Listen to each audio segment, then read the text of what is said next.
शिळ्या भाताचा असा टेस्टी वापर तुम्ही कधीच केला नसेल. फक्त काही मिनिटात आणि झटपट तयार होणारा हा फ्राईड राईस इतका चविष्ट लागतो की नुसती बोटं चाटत राहाल. नमस्कार, एस एस फूड कट्टा या चॅनलमध्ये आपलं स्वागत आहे. चला आपण शिळ्या भाताचा फ्राईड राईस बनवायला सुरुवात करूया. इकडे मी शिळा भात घेतलेला आहे, तो मस्तपैकी असा मी मोकळा करून घेतलेला आहे. आपण आता मस्तपैकी असा फ्राईड राईस बनवणार आहोत.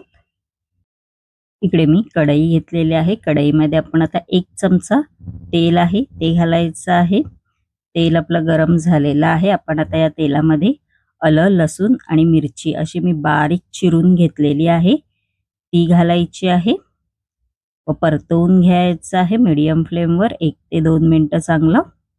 बघू शकता तुम्ही. त्यानंतर याच्यामध्ये आपण उभा चिरलेला एक कांदा घालणार आहोत. असा पातळ कांदा असा मी चिरून घेतलेला आहे व चांगलं परतवून घ्यायचं आहे. गॅसची फ्लेम इकडे मीडियमच ठेवा. मीडियम फ्लेमवरच आपल्याला परतवून घ्यायचं आहे चांगलं 1 ते 2 मिनिटं. आपण आता याच्यामध्ये भाज्या घालणार आहोत. शिमला मिरची घालायची आहे उभी चिरलेली, पातळ चिरून घ्यायची आहे.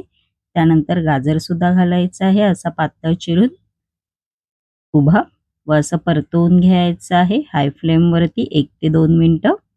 त्यानंतर गॅसची फ्लेम मीडियम करा.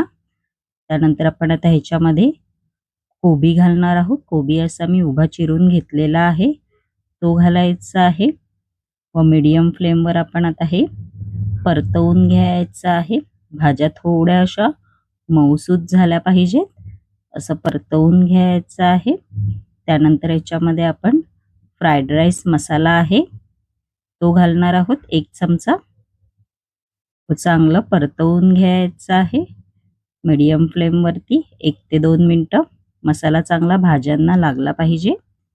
त्यानंतर जो आपण शिळा भात मोकळा करून घेतला होता तो घालायचा आहे. त्यानंतर याच्यामध्ये रेड चिली सॉस घालायचा आहे, ग्रीन चिली सॉस घालायचा आहे व थोडंसं नावापुरतंच आपल्याला इकडे मीठ घालायचं आहे. कारण का फ्राईड राईस मसाल्यामध्ये पण मीठ असतं आणि सॉसेसमध्ये पण मीठ असतं व आपण आता हे परतवून घेणार आहोत 1 ते 2 मिनिटं चांगलं मीडियम फ्लेमवरती. बघू शकता आपलं परतवून झालेलं आहे. आपण आता थोडा 1 ते 2 मिनिटं परत असं परतवून घ्यायचं आहे आणि मस्तपैकी आपला झटपट असा शिळ्या भाताचा फ्राईड राईस तयार झालेला आहे. बघू शकता तुम्ही. एकदम सोपी रेसिपी आहे आणि झटपट तयार होतो. आणि माझी रेसिपी कशी वाटली कमेंट बॉक्समध्ये नक्की सांगा. आणि अशाच नवनवीन युनिक रेसिपी जर तुम्हाला माझ्या चॅनलवरती पाहायच्या असतील आणि तुम्ही जर माझ्या चॅनलवरती नवीन असाल तर नक्की एस एस फूड कट्टा या चॅनलला लाईक, शेअर आणि सबस्क्राईबर करायला विसरू नका.